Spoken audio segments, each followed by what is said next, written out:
¿Qué tal, amigos lectores? Hoy vamos a hablar de la novela Rascacielos del escritor inglés James Graham Ballard. Ballard es un escritor muy famoso. Nació en realidad en Shanghái, en China, en 1930, de padres ingleses. La familia se instaló rápidamente en Londres, ciudad en la que Ballard moriría en 2009.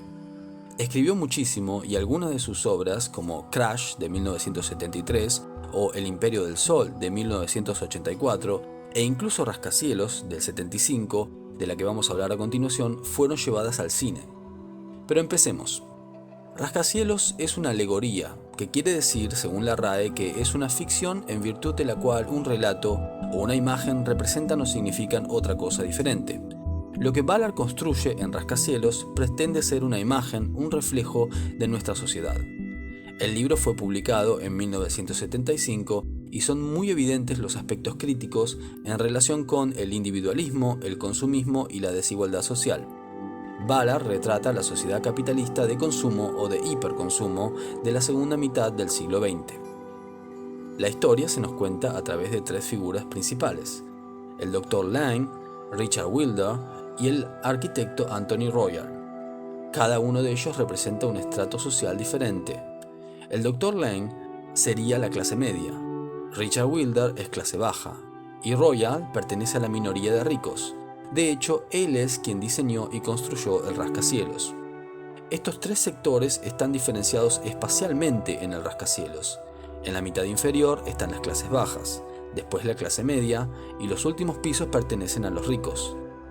Además de estas tres clases, hay gente excluida que se lo pasa deambulando a través de los varios ascensores del rascacielos. O sea, el rascacielos representa la sociedad capitalista moderna. Entre paréntesis, es llamativa la capacidad que tienen y tuvieron los sistemas capitalistas occidentales para tolerar la crítica o para fagocitarla. No estoy diciendo que el capitalismo sea mejor ni peor, pero sí es innegable que tolera las críticas internas mucho mejor que, por ejemplo, el sistema soviético, que no se cansó de censurar y perseguir a artistas de todo tipo.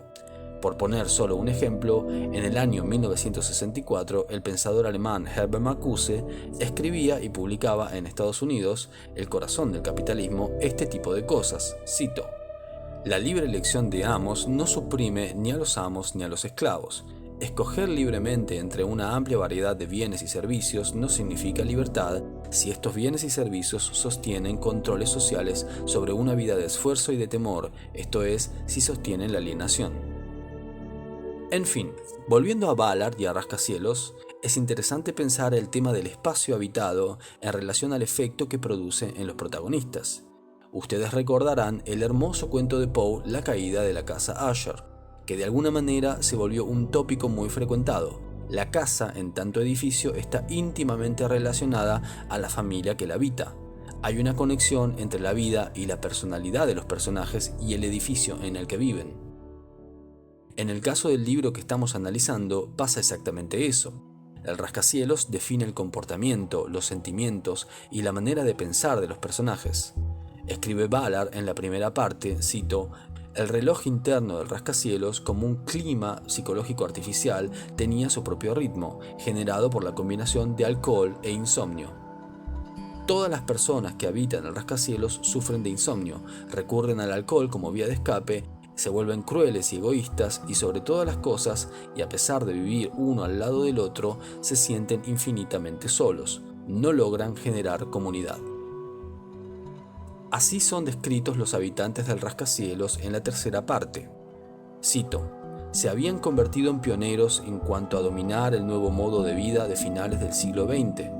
Disfrutaban de relaciones efímeras con conocidos, apenas se implicaban con los demás y sus vidas eran del todo autosuficientes, ya que al no necesitar nada, nunca se llevaban decepciones. Protegidos en el interior de la coraza que era el rascacielos como pasajeros a bordo de un avión con piloto automático, eran libres de comportarse de la manera que desearan, de explorar los rincones más oscuros que fueran capaces de encontrar. El rascacielos era sinónimo de que los avances tecnológicos habían hecho posible la expresión de una psicopatología verdaderamente libre". Y en relación a la división de clases al interior del rascacielos, leemos en la quinta parte, cito: de hecho, el rascacielos ya había comenzado a dividirse en los tres típicos grupos sociales, las clases baja, media y alta. El centro comercial del piso 10 marcaba la frontera entre el proletariado, formado por técnicos de cine o azafatas de vuelo de los 9 pisos inferiores, y la sección media del rascacielos, que iba desde el piso 10 hasta la piscina y la zona de restaurantes del piso 35. En este tercio central del edificio residía la clase media, constituida por profesionales autosuficientes, pero en general dóciles para el sistema: médicos, abogados, contables y asesores a sueldo de instituciones médicas o grandes empresas. Eran estrictos y disciplinados, tenían la firmeza de aquellos que no desean pasar de segundones. Por encima de ellos, en los 5 pisos superiores, habitaba la clase alta, la discreta oligarquía de pequeños magnates y emprendedores, actrices de televisión y académicos exitosos que contaban con sus ascensores de alta velocidad y mejores servicios, como escaleras enmoquetadas. Ellos marcaban el paso en el edificio. Sus quejas eran las que se resolvían antes y eran ellos los que dominaban en el interior del rascacielos, los que decidían cuándo los niños podían usar las piscinas y el parque de la azotea, los que elegían los menús del restaurante y decidían las exorbitantes cuotas que había que pagar y dejaban fuera a casi todo el mundo menos a ellos.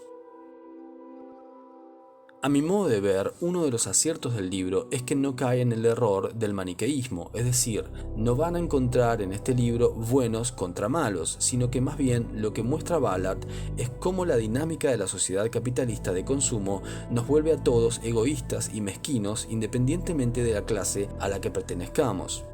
Ballard no cae en la tentación de la romantización de la pobreza ni siquiera de la revolución. Cada uno defiende su interés y nada más.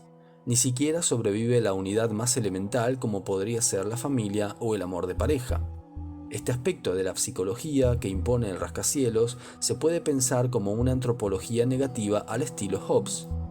Hay una frase que no es de Hobbes, pero se la asocia a él: Homo homini lupus, el hombre es lobo del hombre. La filosofía de Hobbes es mucho más compleja, pero lo que nos interesa para interpretar el libro de Ballard es esta idea de que el ser humano por naturaleza es malo y egoísta y es el peor enemigo que otro ser humano se puede encontrar. Las instituciones como la familia, la escuela, la iglesia y el Estado tienen la misión de domesticar a las personas. Cuando este proceso civilizatorio por alguna razón falla, el ser humano vuelve inmediatamente a ser la bestia que en el fondo nunca deja de ser. Por último, voy a permitirme una crítica negativa, pero tengan en cuenta que todo esto es muy subjetivo y lo que vale es la experiencia de la lectura. Rascacielos, como otras obras de Ballard, me resultó muy interesante en términos de alegoría. Creo que retrata bastante bien las mezquindades en las que podemos caer por la dinámica propia del sistema capitalista. Ballard es genial a la hora de hacer crítica social y política a través de la ficción. Ahora bien, según mi modo de ver, su punto débil es siempre la historia, quiero decir, lo que en narratología se conoce como fábula. Rascacielos no cuenta con una trama interesante, no llega a generar la atención suficiente como para mantener interesado al lector hasta el final.